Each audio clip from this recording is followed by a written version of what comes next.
The giant elephant has died, Greg, and with it goes a piece of something irreplaceable that walked this earth for longer than most of us will ever know. He stood there in the savannah for decades, a monument to wild grace and ancient memory, until one morning the silence came, and he simply fell, his massive frame collapsing into the dust like a cathedral, losing its pillars all at once. The rangers found him near the watering hole where he'd returned every dry season, his tusks yellowed with age, his skin weathered by 100 storms. And when they called to tell you, I imagine the news hit different than you expected it would. Greg, you'd spent 3 summers tracking his movements, learning his routes, understanding how he led the herd with the kind of wisdom that only time can teach. And now that's gone, just gone, the way important things often disappear when we're busy with the small stuff. For over 4 decades, the elephant stood as a sentinel in our community, a living bridge between the natural world and our everyday lives. And his absence now feels like a chapter closing on something irreplaceable. His presence catalyzed a profound shift in how we understood wildlife conservation. His very existence became a lesson in advocacy, inspiring countless initiatives that transformed our region into a haven for endangered species protection and environmental stewardship. Grandparents brought their children to witness His Majesty. Parents returned with their own offspring years later, and now those children speak to their youngsters of the memories they hold. Stories passed down like precious heirlooms of a creature who taught us all something essential about our responsibility to the natural world. He was more than an animal. He was the living embodiment of our collective commitment to preservation, a gentle giant whose legacy will echo through generations as the measure by which we remember what it means to protect and cherish the magnificent beings we share this earth with. The elephant had grown old, Greg, his massive frame bearing the weight of decades in ways that became increasingly visible as his health declined steadily through his final seasons. In those last days, those who cared for him noticed the subtle shifts, the way he moved more slowly through the enclosure, how he spent longer hours simply standing in the shade, his breathing becoming laboured in the afternoon heat. The veterinarians observed the telltale signs of organ failure, the inevitable consequence of a life lived long and full, and they documented each observation with the gravity such matters demanded. When the end came, it was neither sudden nor unexpected. It was a mercy, really, a release from the mounting pain of his aging body. A respiratory failure that took him peacefully in the early morning hours, surrounded by the familiar sounds of the sanctuary he had called home. Greg's bond with the elephant stretched back decades, a relationship forged through countless mornings spent in the enclosure, through seasons of feeding and grooming, through the quiet moments when man and beast simply existed together in understanding. For 23 years, Greg had been there, not merely as a caretaker, but as a devoted friend, watching the elephant grow from an anxious adolescent into a magnificent, peaceful elder. Every scar on the elephant's hide told a story that only Greg knew. Every rumble and trumpet was a language he had learned to speak fluently. The dedication had consumed his life in ways he never regretted, transforming him from a zookeeper into something far more essential, a guardian of trust. Now, with the elephant gone, Greg found himself unmoored, stripped of the purpose that had sustained him through 3 decades of sacrifice, joy, and unconditional devotion. The weight of that loss pressed against his chest like a physical thing, heavier than any burden he had carried before, a grief so profound that it seemed to hollow out the world around him, leaving only silence and the aching absence of a presence that had defined the very meaning of his existence. The news of the elephant's death rippled through the community like a stone cast into still water, prompting an outpouring of public grief that honestly caught many by surprise. Strangers who had never set foot in the elephant's presence found themselves moved to tears, sharing photographs and memories of visits to the sanctuary where the magnificent creature had spent its final years. Throughout the city, impromptu memorials began to take shape.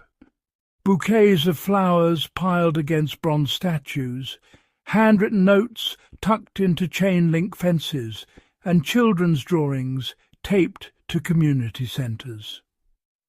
Social media became a digital archive of collective mourning, with hashtags trending for days as people posted videos of the elephant's gentle interactions, stories of what the animal had meant to them personally, and calls for greater conservation efforts. Vigils were held in the evenings, drawing hundreds who stood together in candlelit silence, united by their shared sense of loss and the recognition that something irreplaceable had vanished from their world.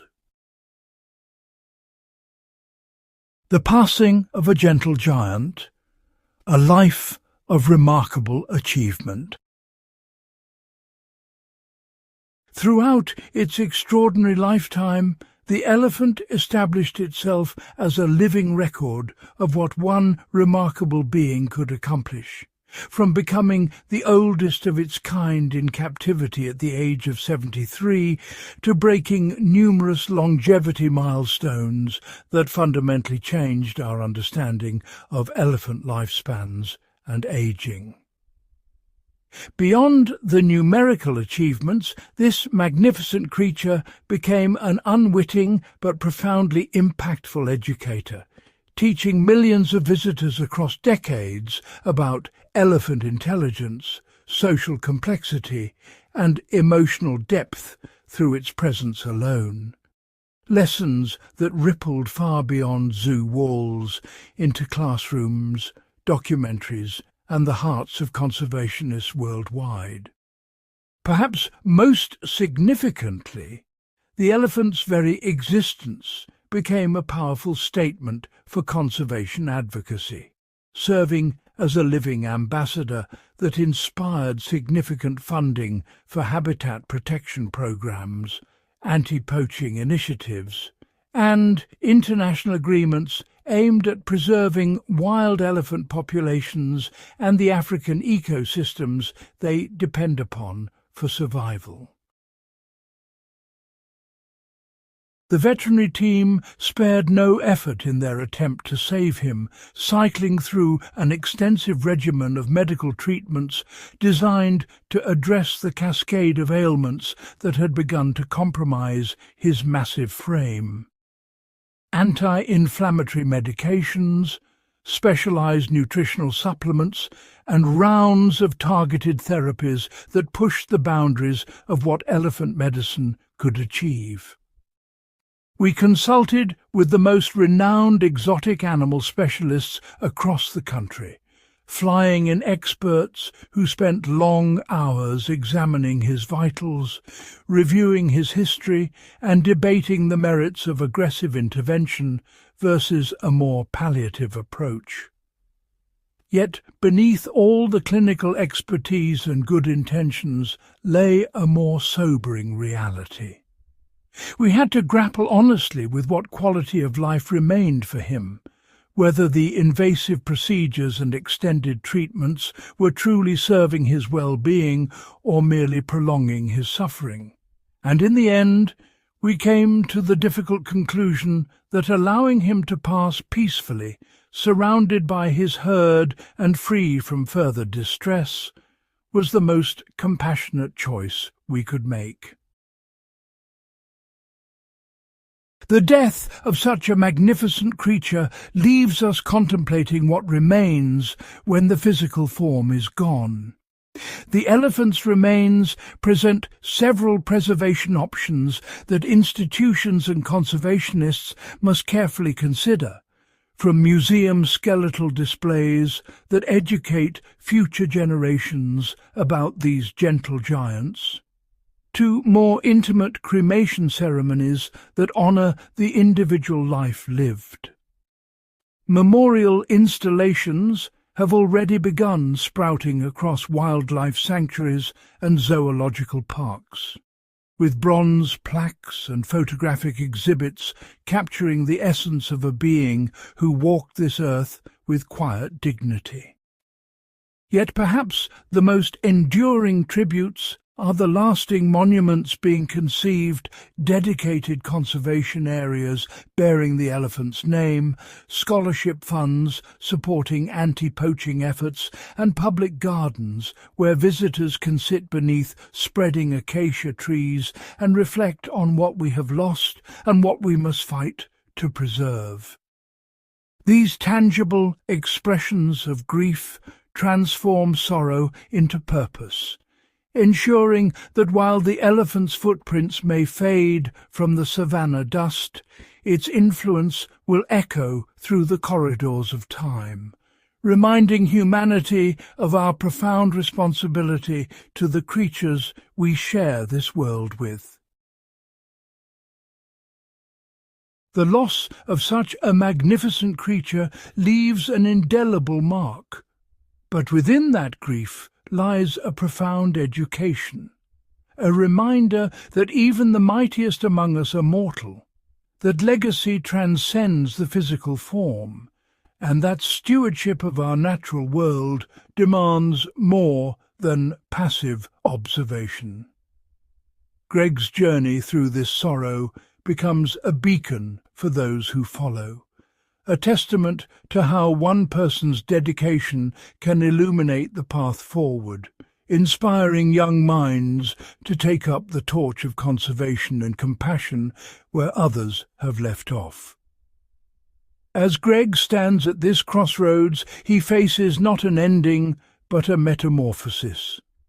The bittersweet knowledge of the elephant's passing fuels a renewed commitment to ensure that future generations will know not only the weight of loss, but also the strength found in preserving what remains, transforming personal anguish into purposeful action that honours both the memory of the elephant and the hope of a world where such magnificent beings continue to roam free.